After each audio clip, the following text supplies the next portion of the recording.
Jumpa kembali di Endarto Channel. kali ini saya baru sampai dari pasar. Kali ini saya bersama teman saya yang kemarin yang memberikan tip untuk burung perkutut. Tadi saya baru pulang dari pasar membawa 2 burung pilihan dari Om Yokan. Nah ini kenapa tadi di pasar saya tidak memberi memvideokan atau memberikan tontonannya, karena saya nggak mau di sana itu terganggu dengan suara-suara yang nggak jelas. Nah kalau di rumah ini bisa kembali ngopi. Jadi sekarang kita akan memberikan contoh bagaimana sih burung perkutut yang akan calon-calon menjadi juara untuk di akhir. Nah ini teman saya ini baru memampukan gerobak. Tadi kita bawa gerobak ke pasar. Ini sekarang lagi parkir gerobaknya di depan. Ini nanti beliaunya akan membawa dapat 2 pilihan calon-calon jadi burung perkutut. Nah ini sudah dekat nih. Oke bro, silakan. Nah, oh iya ini kopi saya ini mengganggu. Ini sudah bawa burung pilihan. Nah ini calon-calon burungnya akan kita tontonkan ya. Kayak apa. Ini kita dapatkan 2. Gimana mas? Burungnya? Alhamdulillah. Alhamdulillah. 2 bagus-bagus ini. Mantap ini aja. Salam Pulmania.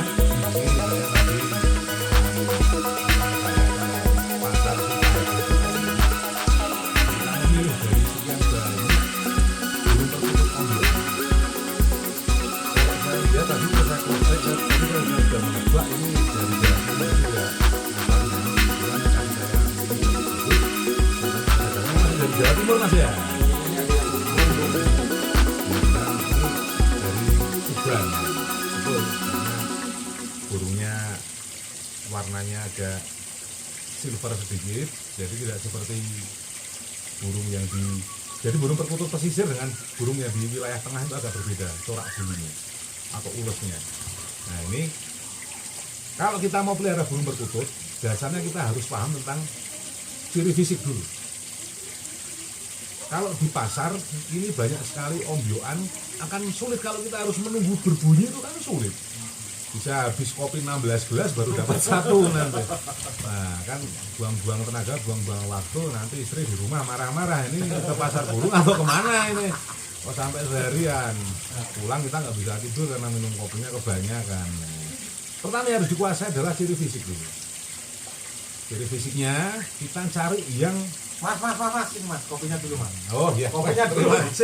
Kan kalau di pasar kita nggak santai kayak gini nih, ngopi, buatan kopi. kita sembari smoke area. Nah, Jadi yang dikuasai itu ciri fisik. Pertama kita lihat postur dadanya. Jadi dadanya itu ngembung. Dadanya ngembung seperti jantung pisang atau bunga pisang. Jantung pisang itu kan ngembung. Dadanya ngembung. Terus postur tubuhnya itu dadanya agak dada ngembung, terus punggungnya itu agak busuk sedikit, busuk, terus panjang serong ke bawah, dan dicari yang ekornya itu panjang tapi yang lancip ke bawah, jangan yang luas tapi yang lancip ke bawah panjang. Terus ketika dia santai, posisi santai, lehernya itu agak panjang. Nah lehernya agak panjang. Terus bentuk kepala ini kuncinya juga di bentuk kepala. Bentuk kepala itu nyari yang bentuknya itu seperti buah jambe. Bahasa Jawanya itu jambe nom. Jadi seperti buah jambe yang dibelah. Dia lancip ke bawah, ke depan. Jangan beton. Kalau beton itu seperti beton atau ngentos itu seperti biji salak atau biji nangka. Jadi nonong di depan kayak ikan lohan, itu jelek. Jadi dicari yang lurus ke bawah tapi dari atas tuh agak jendol, istilahnya seperti buah jambi yang dibelah. Jangan juga yang seperti ngiris bawang. Kalau ngiris bawang itu lurus, jadi antara paruh terus jidat dengan belakang kepala tuh lurus satu garis, itu juga kurang bagus. Nah, yang bagus untuk kepala, terus turun ke bawah, turun jambe, terus baru paruh. Nah, terus bentuk paruhnya itu yang seperti cengek kalau orang Sunda bilang. Jadi seperti cabai rawit, bahasa Jawanya tuh ngelombok rawit.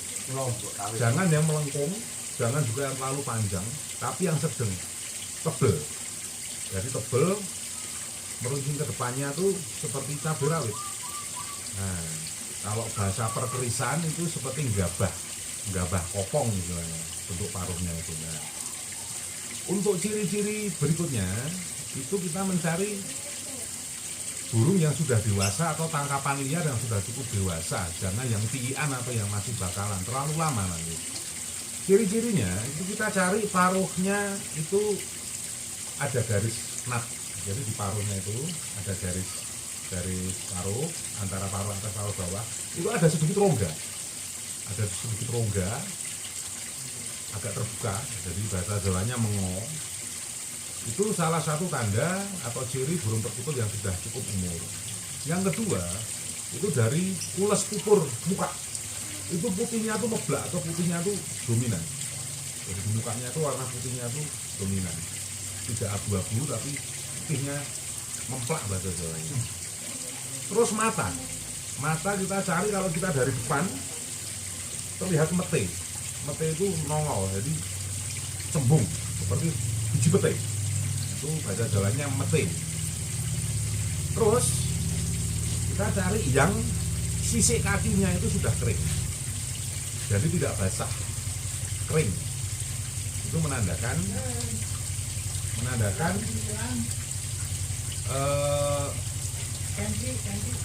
usia burung perkututnya itu sudah agak tua, jadi sudah cukup umur. Kita pilih yang seperti itu. Jadi satu tadi postur tubuh memanjang, dada ngembung, bulu ekornya tuh panjang, lancip ke bawah. Jangan cari yang muas itu lebar ke bawah, itu jangan cari yang lancip. Nah, terus lehernya panjang, posisinya dia tuh sedikit agak lurus ke bawah ketika dia posisi santai. Kayak kuda laut. Nah, seperti kuda laut, atau kalau katurangan perkutut itu namanya sriwiti. Kalau sriwiti tegak seperti ini, seperti ular kobra. Kalau ini agak begini. Nah, itu katurangan yang atau ciri fisik burung yang bagus. Selanjutnya tadi ya sudah saya terangkan, bentuk paruhnya seperti cabai rawit, ada rongganya di paruhnya. Nah, terus lubang hidung itu cari yang bentuknya seperti huruf Z, tapi jangan yang lubangnya terlalu kecil atau juga jangan terlalu besar. Kalau terlalu besar itu udaranya gembos, tarian nafasnya dia tuh mau keluar suara tuh gembos. Kalau terlalu kecil dia juga lemah powernya. Cari yang sedang, nggak terlalu besar, nggak terlalu kecil. Nah, berikutnya itu kita siapkan kandang atau sangkar. Kalau sangkar itu tergantung selera sebetulnya, mau selera yang sangkar kayu ukiran atau ya sangkar bambu, sangkar rotan, itu monggo silakan sesuai dengan selera. Atau adanya sangkar burung lover tidak apa-apa, atau sangkar burung yang kotak tidak apa-apa. Terus pakan. Nah, kalau saya biasa di Magelang itu campuran antara millet putih, terus millet merah, terus beras ketan hitam dan juawut. Untuk perbandingannya itu millet putihnya, untuk memudahkan ya, millet putihnya itu 1 kilo, terus millet merahnya itu 1/4, terus beras ketan hitamnya 1/4, terus juawutnya 1/4. Nanti di mix untuk dicampur. Terus air minum itu disarankan air matang, jadi air putih yang sudah direbus, kemudian diberikan tiap hari diganti air minum ini, karena supaya tidak kotor. Kita tidak tahu ya, ketika disangkar kadang burung itu kan kadang sering buang kotornya di tempat minum. Nah, itu harus kita ganti terus tiap hari, kita cuci tempat minumnya. Kemudian yang penting itu adalah pemberian jamu. Pemberian jamu itu rutin, minimal itu 1 minggu sekali. Pemberian jamunya 1 minggu sekali dengan bahan rempah-rempah yang kemarin sudah diterangkan oleh Mas Endarto di channel video yang kemarin. Itu ada jahe, ada kencur, ada terasi. Nah, jahe itu fungsinya untuk antibodi, jadi untuk menjaga daya tahan atau stamina burung untuk antibodinya. Terus yang berikutnya kencur itu untuk melapangkan tenggorokan atau pita suara burung perkutut supaya tetap terjaga dengan baik sehingga suaranya jernih. Nah, terasi itu sebagai pengganti asinan apabila kadang kita tidak memberikan sotong, cumi, terus pasir laut atau remuan batu bata merah sebagai pengasin, itu bisa kita gantikan dengan terasi. Fungsinya terasi selain sebagai pengasin juga dia untuk penghangat dan membantu supaya burung itu cepat gacor, karena sifat fermentasi udang yang dijadikan bahan terasi itu memancing cepat birahi. Nah, burung yang birahi itu pasti akan selalu berbunyi, selalu manggung dan selalu bekur. Nah, interval pemberian jamu itu minimal seminggu sekali. Tetapi kalau untuk yang lomba, saya pribadi sering 3 hari sekali. Nah, selain jamu yang disebut tadi, ada bukan extra fooding ya, tapi sebetulnya itu untuk pemaju supaya suaranya besar. Itu menggunakan daun saga. Nah, untuk daun saga itu seperti apa? Anda nanti bisa googling, searching di Google seperti apa daun saga itu. Daun saga itu bentuknya seperti daun melanding atau seperti daun lamtoro ya. Kita pelor-pelor, kita ambil, terus kita penyet-penyet, kita buat bulat, terus nanti dilolohkan bersamaan dengan kita meloloh jamu. Nah, kebetulan karena di sini belum ada contoh tanaman daun saga, jadi saya tidak bisa memberi kayak contoh. pohon pepetean. Nah, seperti itulah. Itu daun saga, itu aplikasinya dibarengkan dengan pemberian jamu. Terus yang berikutnya itu dimandikan rutin. Kalau saya bagi 2, perkutut itu ada 2 yang kelas yang saya bagi. Satu anggungan, pelanganan anggungan yang hanya dicantolkan, digantang di rumah. Yang kedua itu adalah yang saya biasa pakai untuk lomba. Nah, perlakuannya berbedanya itu hanya di tempat biasa kita menggantang dan mengereknya itu yang berbeda. Kalau kita memandikan itu rutin. Kalau yang anggungan, saya bagi 2 dulu ya. Yang pertama yang anggungan kita mandikan tuh minimal itu 3 hari sekali. Setiap pagi jam 6 pagi itu kita pegang, jangan disemprot. Kalau disemprot dia jarang berinteraksi dengan tangan manusia. Seperti tutorial kemarin. Nah, seperti tutorial yang kemarin itu kita pegang dengan tangan, kita mandikan, terus kita masukkan ke dalam air kurang lebih 3 kali sampai dia menghirup air. Baru itu kita angkat, kita tiup lubang hidungnya kanan kiri supaya tidak ada sisa-sisa air di saluran pernapasan. Yang kedua, cangapnya dibuka atau paruhnya dibuka, kita tiup sampai dadanya mengembang, menggembung gitu. Itu untuk melatih elastisitas dari kantung suaranya, kantong udaranya. Jadi biar powernya keluar. Setelah itu baru kita gantangkan rendah. Kita jemur, posisi menjemurnya atau menggantangnya itu rendah, kira-kira kita berdiri itu 1 kepala gitu. Jadi dia sering lewat lalu lalang orang, jadi terbiasa dengan orang. Sesekali kita goda, kita peteti. Rutin seperti itu 3 hari sekali kita mandikan. Nah, berbeda perlakuan dengan perkutut yang split lomba. Yang split lomba itu kalau saya buat kerean rata-rata tinggi 8-10 meter. Saya mandikan itu pagi jam 5. Perlakuannya sama. Dimandikannya dengan metode yang sama. Kita pegang dengan tangan, kita elus-elus, kita masukkan ke dalam ember sampai dia menghirup sedikit air, terus kita tiup lubang hidung dan mulutnya sampai mengembungi dadanya, terus dimasukkan, terus kita kerek. Terus jam 10 pagi itu harus kita turunkan. kita turunkan terus kita gantang agak tinggi di rumah, kira-kira 2 atau 3 meter tingginya. Sampai nanti jam 6 sore kita keluarkan lagi, kita kerek. Terus diturunkannya pagi jam 5 ketika kita mau mandikan. Diulang-ulang terus dengan catatan ini kalau musim kemarau ya, kalau musim penghujan nah, nanti itu masuk angin, nanti kasihan. Kalau musim penghujan kita lihat cuaca, kalau tidak memungkinkan tidak perlu dimandikan. Yang penting kita gantang rendah kalau untuk yang anggungan. Terus kalau untuk yang lomba kita kerek, pengakuannya tadi sama, kerekannya itu tadi sama ya. Jadi kita kerek itu mulai dari jam 5 pagi kita mandikan, kita kerek, terus jam 10 siang kita turunkan, kita gantang di samping rumah sampai nanti maghrib kita keluarkan, kita kerek lagi. Itu untuk melatih mental dan melatih istilahnya stamina tubuh, karena untuk lomba dibutuhkan fighter ya, 2 fighter dari perkutut. Itu cara melatihnya seperti itu. Yang berikutnya itu adalah menggurah.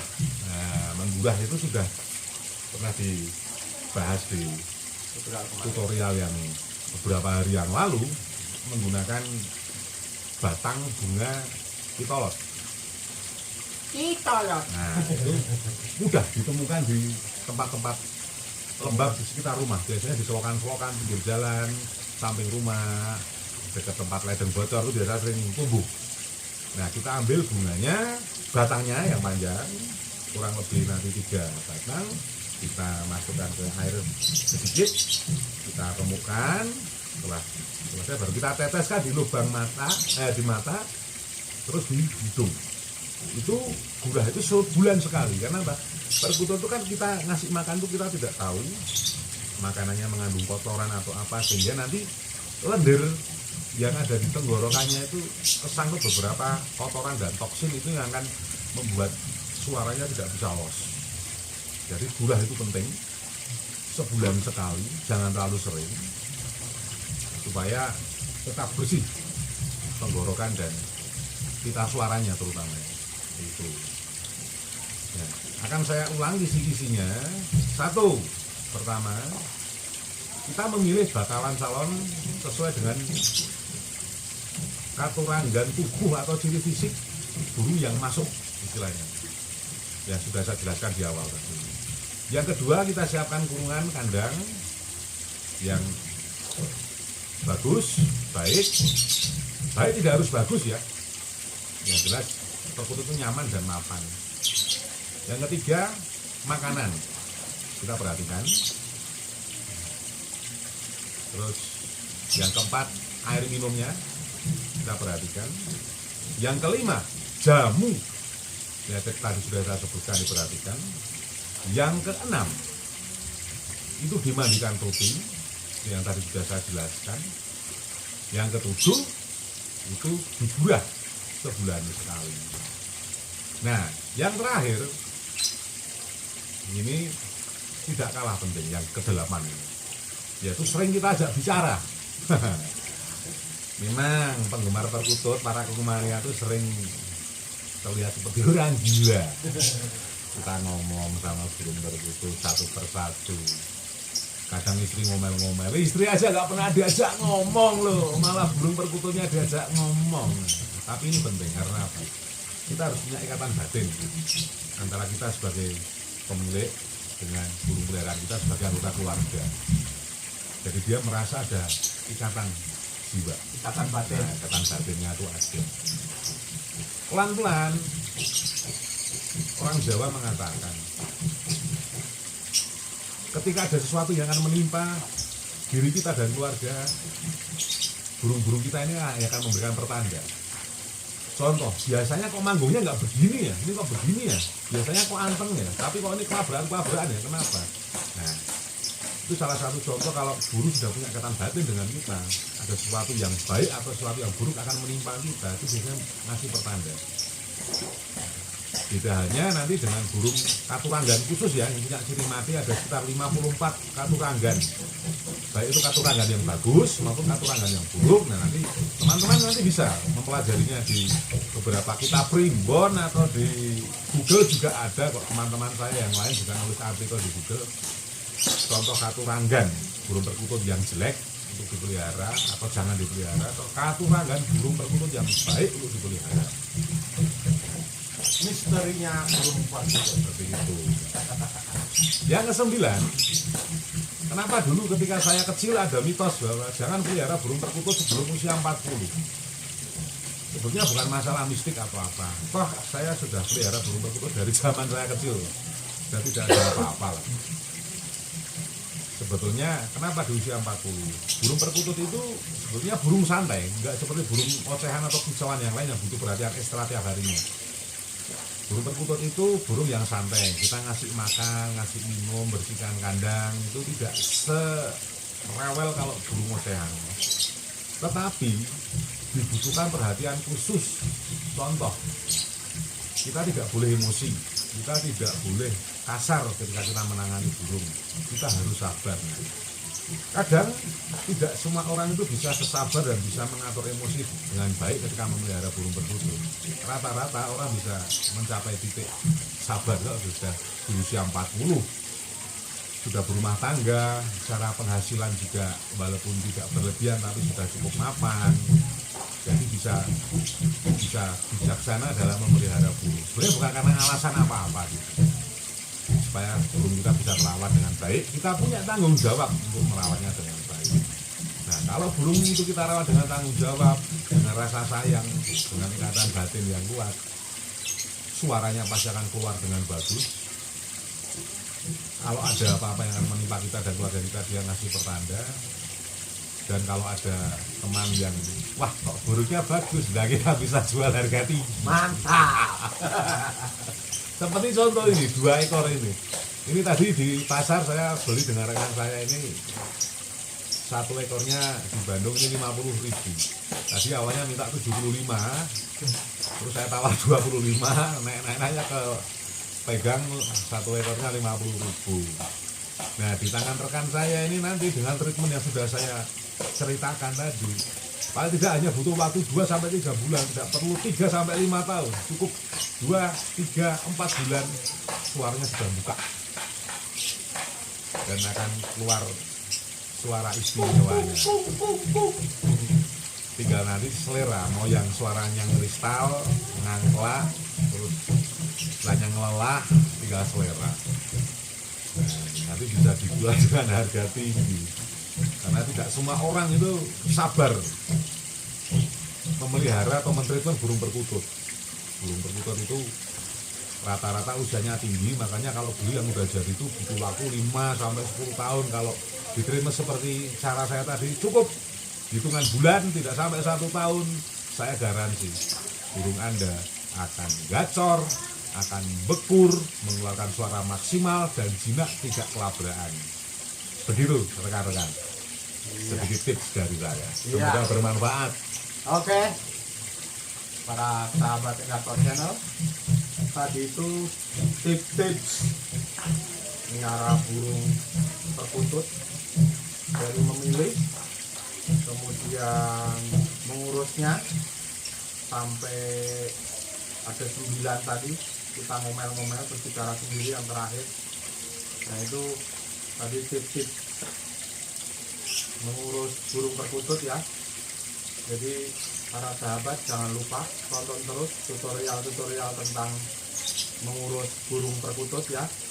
Jangan lupa untuk selalu subscribe, like, dan komen, share, agar para sahabat di sana, Kungmania, bisa selalu menonton atau melihat video-video kita selanjutnya. Oke, saya kira cukup sekian. Sampai jumpa. Bye. Tunggu video berikutnya. Yo.